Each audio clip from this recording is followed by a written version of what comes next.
filled with evil-smelling cleaning fluid and shit. Yeah, it's not for radio. How are Jay and Dunc? Ready to spit out another one of these bad boys? Good to have you with us on your Thursday. We get a little bit bossish with the glory days. Dun, dun, dun, dun, dun, dun, dun, dun. Just reminiscing. Yeah. I was actually was reminded of some pretty spectacular times that we had probably a couple of decades back today. Because believe it or not, I absolutely fucking threw the candle into the fireplace as opposed to burning it at both ends at that stage of my life. Also as well, an absolute blowout from... Wow, who do you blame? Can you blame an 8-year-old kid for bringing that to school? Or do you blame the parents? You have a listen to the yarn. It's an absolute ripper. We'll climb into a bit of State of Origin chat as well. That was last night. We were in charge of thousands of dollars of listeners' money, which is awesome. And find out why Teagues is leaking out 3 parts of her arsehole. What was that? The official quote? I think that was a quote. She's not. That's a quote from her story. Yeah, that's what I mean. I mixed it up there. there, yeah. What it's like to throw a Thunderflash into a desert loo. Listen for the bit where someone uses the words, it was like Cape Canaveral. Fuck, it gets me, in Jay's war story. And a bloke with a missing foot in a couple of moments, just and from one of our favourite snipers. Hey, as well, you can find us on YouTube now. You can still purchase the Not For Radio sunglasses. Best thing you can do for us, even if you're not Sniper Elite, you can become Sniper Elite for less than the price of a beer a month, unlock about 250 episodes. But the best thing you can do is probably just share an episode with a mate. Yeah. In the meantime, if you find this even remotely funny and someone needs a laugh in your world, just flick it to them with fucking zero context and just see, or maybe even share what the response is after they do. enjoy the podcast.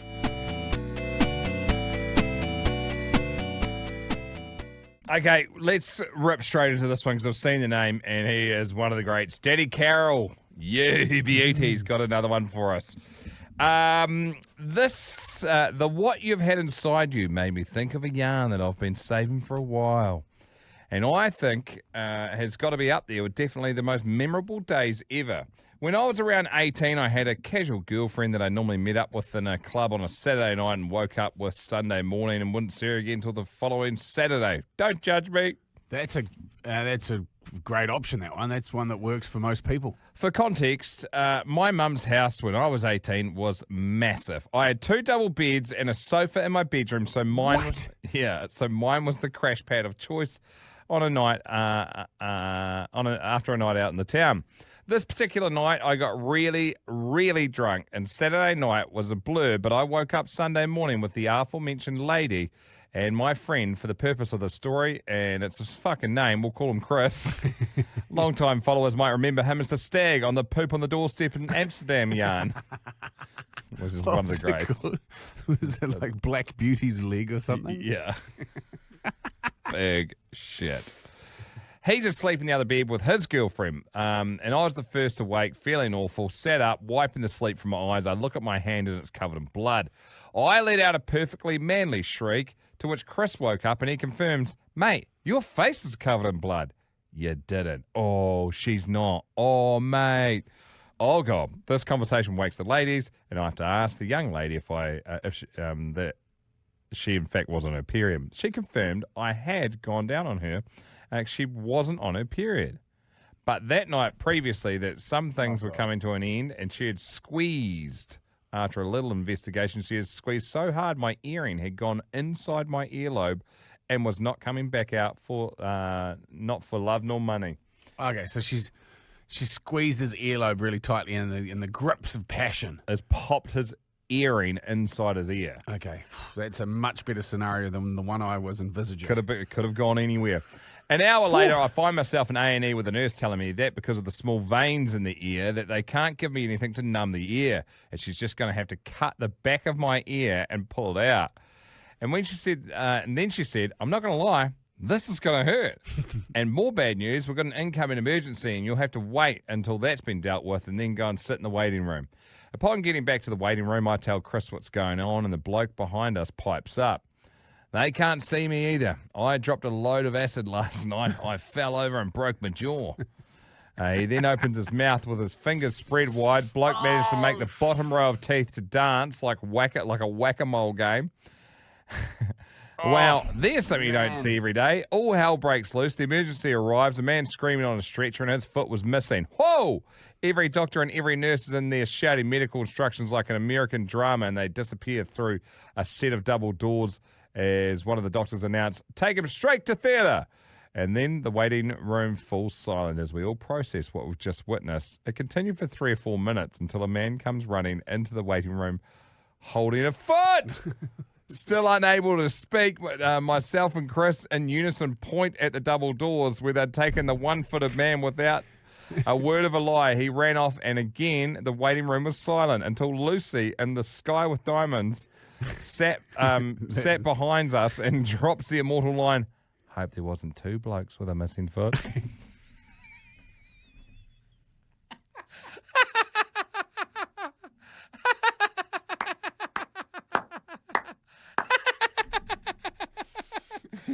Oh, that is a beauty. You wake up. Captain Cooked absolutely pats it out of the park.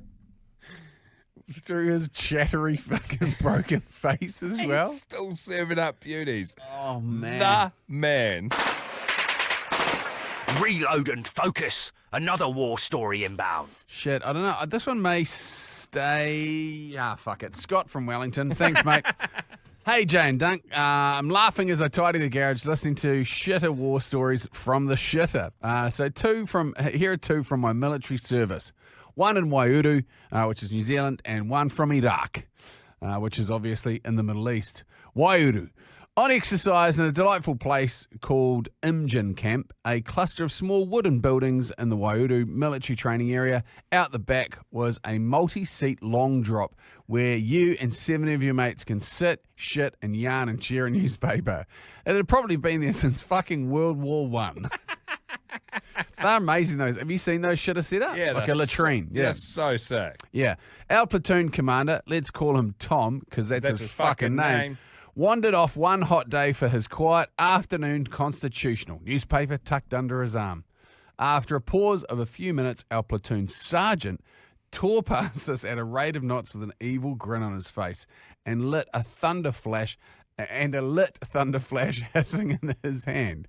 Now, for those of you that don't know, a Thunderflash is basically a large firecracker that simulates a hand grenade. They're loud as fuck, powerful, and hellishly good fun. Biffing the lit Thunderflash through the shitter door, he kept running, a muffled fuck from inside the shitter, and Tom came diving sideways out through the door, trousers around his ankles. Kaboom! Fucking just about leveled the shitter. Jets of decades-old shit, paper, and today's newspaper slightly shredded came geysering out the door following Tim. Oh, my gosh. Oh, geez, that is ruthless. Seems the Thunderflash hit one of the toilet seats, bounced up, spinning gently, then plunged straight down into the smelly abyss. Quickly thinking it through, Tom realised that the explosive potential of the situation and rapidly decamped from his throne. The highly flammable mix of abyss gas ignited, and the resulting blast resembled a Cape Canaveral-style fucking launch with Tom as nearly the rocket. Meanwhile, we're pissing ourselves laughing. Anywho, off to Iraq we go. We're in the Taji military camp, 20 k's north of Baghdad. High summer in the Arabian desert. Daytime temps above 50 degrees Celsius. And the last time it rained, Jesus was a fucking boy.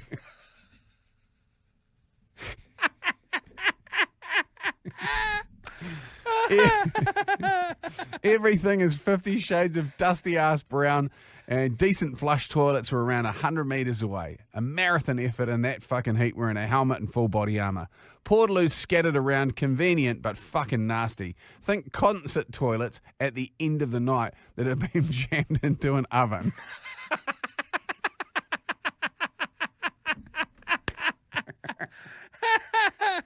You'd rather shit your pants. Fucking A, you would. You just shit on the ground, roll it in the dust, and fucking boot it away. It'd be that dry that quick, it'd turn into more dust anyway.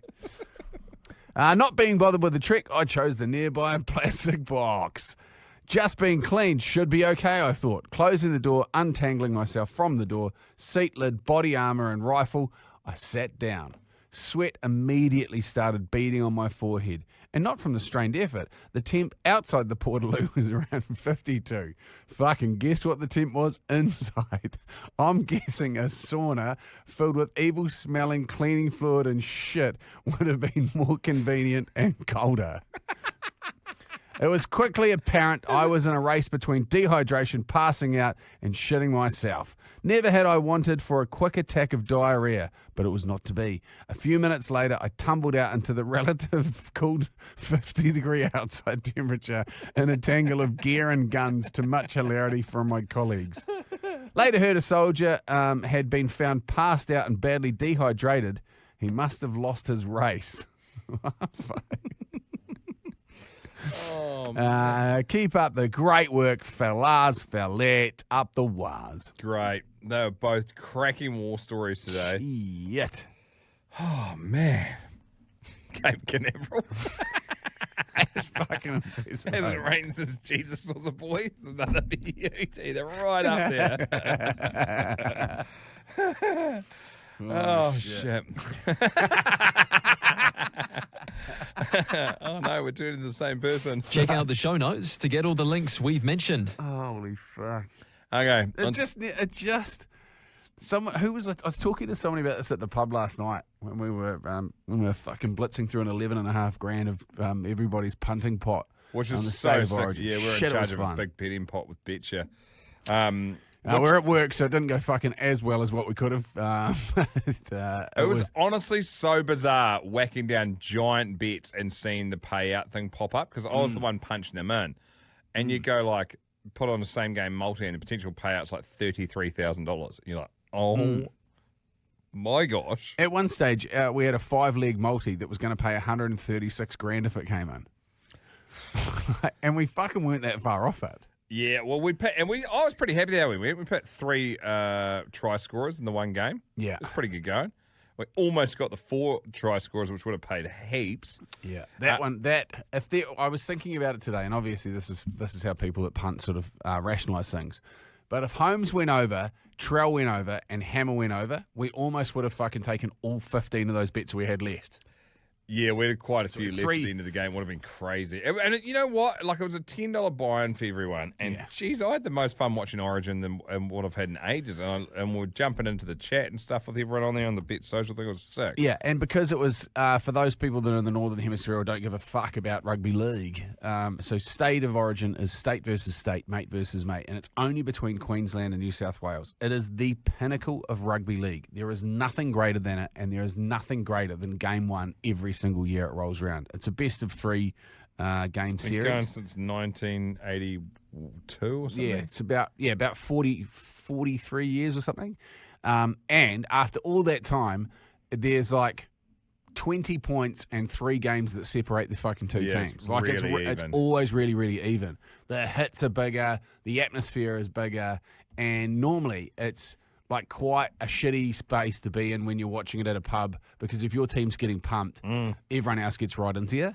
But because we were punting and, you know, like we needed New South Wales guys to get tries to win. Like it almost took the heat out of the game. Like I was gutted that we lost.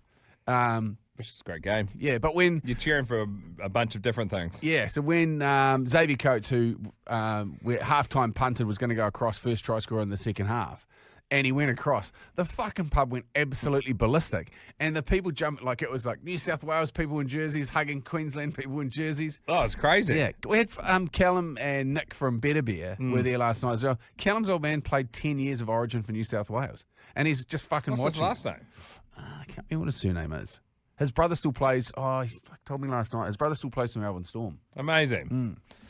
The Uber ride home was interesting. I jumped in and this bloke's like, morning. I was like, instantly, I was like, oh, I hate that. It's like fucking 1:45 or whatever time it was. And then He did not shut up the whole way. It was a one-sided conversation, and we went all like different Uber rides he's had. He's had 30,000 Uber rides, and What? he just went non-stop, and I couldn't even get a word in, and I was just like, it was monotone, and I was like almost falling asleep, just went, oh my God, make this guy shut the fuck up. I've heard enough. It was, and he was like, oh, why's that guy up my backside? Multiple times, I think 2 or 3 times, we had cars speed like behind us going the speed limit, and he likes to cruise at 45 and a 50. So he's got people behind him flicking their lights on like onto high, being like, hurry the fuck up. He's like, what's going on there? And so we had an extremely slow trip home, and so he could fit some more words in. He used up all of his words for the year in one trip. Were you not on the company account? Yeah. Yeah, because it just says, do you want chat? Do you not want chat? You go, fucking no chat, thanks, mate. I missed that. Yeah. Takes. It's only when you book business, apparently. Is it? You can use the work account, but we're not actually really encouraged to actually book the business Ubers, so that's a more expensive form of Uber. I don't give a fuck. I'm usually. working for the company. They can kiss my ass. I'm going in a fucking the most expensive thing. I'd take a helicopter if they'd let me. Hey, Yes, Mr. D? Do you remember the Uber that we got from here to our Christmas party a couple of years ago? yes, the karaoke guy. This dude, and it was like a yellow Toyota Yaris or something, and he chucked on glasses and was playing the most offensive songs, blaring out the stereo, all windows down. One of the best days of my life. That was so funny. We needed that. We were a bit flat going into it. We absolutely needed that. Teeks, you had a good Uber ride at home last night? I had a wild guy. I hopped in the car and he had disco lights in there. And Fuck I was yeah. like, okay, he's cool. And the same as you, he actually talked the whole way, but I decided to type out some of his best quotes as we were Okay. going because he was just full of sick. zingers. Now reading them back, I realised I sent them to my mate last night. It makes it sound like he was saying all this to me. He wasn't. This is like things he was just saying about another story that, to be honest, I wasn't really listening that hard to. I was too busy trying to type these out. If we fucked, could you keep a secret? No. Okay, first quote. Well, if aunties can date 20-year-old boys. Next one. I want a sugar mummy. Like, you're dripping out of every corner of your ass. That's the one where my friend was like, what were you doing in that Uber? I may know how to make a Big Mac, but why the fuck do I need to write it down on a piece of paper? What is he up to? What? See, he was clearly on drugs. Disco No. lights in. It's 1 o'clock in the morning on a fucking Thursday morning. I don't think he was on drugs. I think he just was like excited that like I was in a good mood and like up for a chat. And the problem was, it's only like a 10-minute drive from the pub to my house, and he hadn't finished his story. And I couldn't just, like, he was definitely determined to finish it. So we just sat in the car for like 5 minutes just outside my house until we finished the story. But here's the real kicker. Oh, I would have fucked that right off. Well, hold on, wait until you hear the story. So this bloke, he was married once before. He's like early 30s, so he's, been married at some point in his 20s. And when they divorced, it was like quite bad, and she was going to take 50% of everything that he had. And he said that at that time, like, he was the breadwinner and did all this stuff, and she just kind of stayed at home. They've got kids together. And he had all this cash, like, in his savings, and he's like, I'm not going to give her half that. So he decided to go to the casino, and he had 90 grand. And he was like, if I'm going to lose it, I may as well have fun, and just made a whole night out of it, blew 90 grand. And I was like, well, did you win any of it? He goes, nah, because I couldn't take it home because I knew she'd get it. So he literally just had a massive night Out out of with his spite. mates and just literally Wow. blew like 90 grand at the casino. I know a guy that once unreal. did that, but it was 90 grand over a couple of weeks and it included a knock shop. Story for another time. Let's just say he lived in That's everything. imagine being. He sounds like a wild cat. Yeah. He sounds like he's lived for that, eh? Yeah, and then he goes, I hope that that I end up picking you up again, like in my Uber. I'm like, yeah, man, like, it'd be mean as. He goes, yeah, I don't live far from here. And I was like, oh, fuck. And I was like, yeah, well, you have a good night. I'm like, I need to go inside. You know where I live? Oh, man. It's creepy. I was coming back from getting the jerseys yesterday, same sort of setup in the Uber, jumped in, and the guy was on the phone to somebody, and I was like, oh, mate. And he goes, oh, sorry, I'm on the phone. I was like, yeah, man, fuck, go for God, I don't care. Chatting away, and he's like, yeah, yep, sweet as. So what is 9:30 tomorrow morning? He's like, is it going to need an extraction? And she's like, I don't know. They'll see if they can keep the tooth. If not, then they'll fucking pull it out. And he goes, was that going to be extra? No. She's like, obviously it's going to be extra.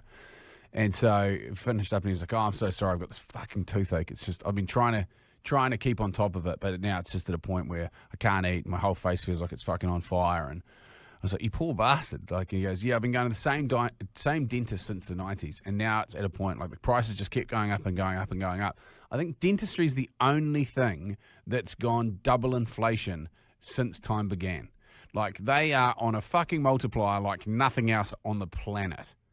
And so I was like, what is the outcome? Are you going to go to, because I think at the A&E, at the hospital, on the weekends or like on a Sunday, they do fucking heaps of dental work or something from memory. Well, you go in when it's quiet. Yeah, you go in when it's quiet, don't you?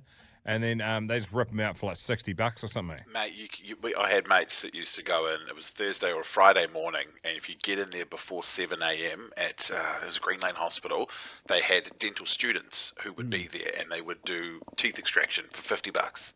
Wow. And so this is where he's landed. So the Otago University has a dental or kind of pre-finishing dental campus in Auckland, and so you head along to the dental students, and they do extractions and teeth work, and it's $60 for the appointment, and between 60 and 120 for an extraction, which is fucking cheap as shit. And I said to them, they use anesthetic and stuff, and he goes, yeah, totally. But you're just like providing the next generation of dentists with some opportunity, and there's an actual, like a dentist lecturer there as well. You've got to do it on humans. It's not like you can get a fucking do some dental work on a sheep. Like, Nah. you'd be like, does that hurt? Meh. Does it feel better? Meh. Same fucking thing every time. So you've got to do it on somebody, and you're not going to do it on kids because that's fucking evil. Yeah. You've got to do it on adults. Poor adults is the where you got to operate. The last time I went to the dentist just to get the back of my tooth filled in, and I lay down, and they put like a fucking one of those But latex dental dams? No. They put like a weighted blanket on me. Oh, fuck. It just dropped me into the zone. I was like, fucking, just drill the shit out of my head. Fucking jam me full of needles and all sorts. I don't give a fuck. I feel like I'm getting a hug from a giant. This is amazing. Yeah. I'm on top of mine over there. Hopefully I don't need to see them for a while. I've spent enough money in the last little while. I've just had a little bit of feedback come through. This is not for radio. With your hosts, we'll call them Jay and Dunc, because that's their fucking name. From Loney Morrison. Hello, boys. Thought I would share a story with you that may or may not give you a giggle. This goes back quite a number of years to when my now 32-year-old daughter was the tender age of 8. We lived in a small beachside community where everyone knew everyone. Nothing stayed a secret for long. My next-door neighbour was a teacher at the local primary school that both my daughters attended. This is important information for a bit further into the story. My youngest daughter had an appointment with a specialist one day, which meant I needed to collect her from early from school. When I got to the school, it was lunchtime. As I walked through the school to where I'd arranged to meet my child, I saw two of the young male teachers, both of whom were extremely good-looking and had all of us mums acting like 12-year-old schoolgirls whenever we saw them. Yes, they were that good-looking. And one of them played football in the local WAFL team, Western Australian Football League team. So, the two male teachers say hello to me, and I smile and blurt out a giggly hello back. At this point, I hear my eldest daughter yell out, "Hi, Mum!" from the other side of the grassed area. As I looked up, I nearly died. I wanted the ground to open up and swallow me whole. There was my adorable child waving at me with my bright pink fluffy handcuffs dangling from her wrist. I glanced over at the two honeys who were laughing uncontrollably as I marched over to my daughter. I grabbed her wrists and removed the handcuffs, shoving them in my pocket while saying through gritted teeth, "Do not ever touch my things again. We'll discuss this when we get home this afternoon." How old's the daughter? Did she say? 8, I think. Oh. So it's just, a bit of fun. I rush off to find my other daughter and almost cried when I finally got back to my car. That afternoon, when school had finished, a neighbour popped in to see if I wanted a few drinks with her. I couldn't say yes quick enough and said to her, "Just wait until you hear what happened to me today." To which she replied, "I already know, and it's worse than you think." Prepare yourselves, prepare yourselves, lads. This is a doozy. Apparently, the two gorgeous male teachers went into the staff room and were happily sharing what they'd just seen with my daughter and the handcuffs. Ledge. That is when my daughter's teacher piped up and informed everyone in the staff room that it had been my daughter's show and tell day. Fuck, here we go. How do you frame that up? These are mummy's handcuffs. Daddy puts them on her when he gives her a downstairs telling off, or fucking thumbs her at absolute lights out. She said that she had been stunned when my daughter stood in front of the classroom and happily relayed that her mum knows a policeman because she has handcuffs, at which time she produced said pink fluffy handcuffs. She then went on to show the whole class her mum's police stick, which was fuck not me. too hard so as not to hurt the bad guys when being hit with it. She had produced my pink glow-in-the-dark vibrating dildo. At this point in the story, according to my neighbour, the entire staff room erupted into hysterical laughter. Needless to say, I didn't show my face at school for the rest of that school year. Hope you get a kick out of this, lads. Love your show. Holy shit. And I stream it every day while working from home in Western Australia. Get on you, Loney. Oh my God. That is so good. That is a fucking belter. Oh, shit. Imagine that. That's you've got to have that shit locked up. You've got to have it in a trunk. What's you yours? know? The lockable Pelican case. Yeah. Yeah. It's like a Dad, when I get 17, I get to use the diving gear on the Pelican case, eh? Yep, you'll go diving, mate.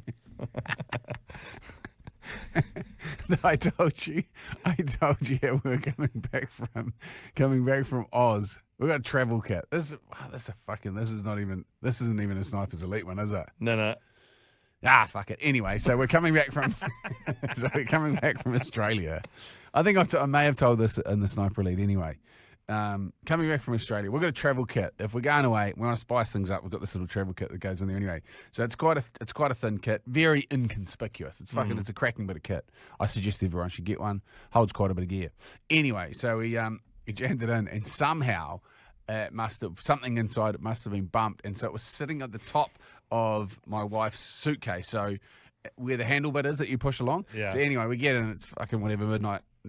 It's midnight or something. And so we're wheeling them through the door, and they've got them at the bottom of the stairs. And Oscar goes, "Can you hear that?" And so we're like, "Fuck, what is it?" And he's like, I was like, "Where the fuck is that coming from?" And he goes, "I can hear it over here." And he puts his hand on top and he goes, "I can feel it vibrating through the top of my suitcase." And I looked at Anna and fucking started crying. And she's like, "Must be my toothbrush. Go to bed." It was not the toothbrush. It's not a toothpick. Yeah, well, you've done well. You've done well to only have one incident. I think there's more. It's the only one I'm willing to share. I'm going to throw this at you, and I want to know if you think this is pretty much on the money, and it's about remembering the glory days. Glory days.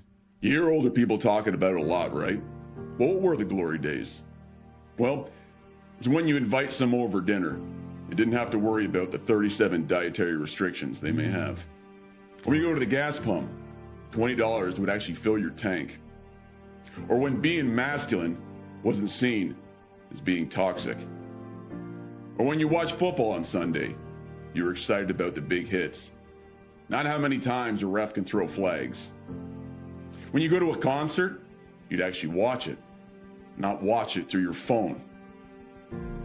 When families would eat dinner together, not in separate rooms, watching different screens.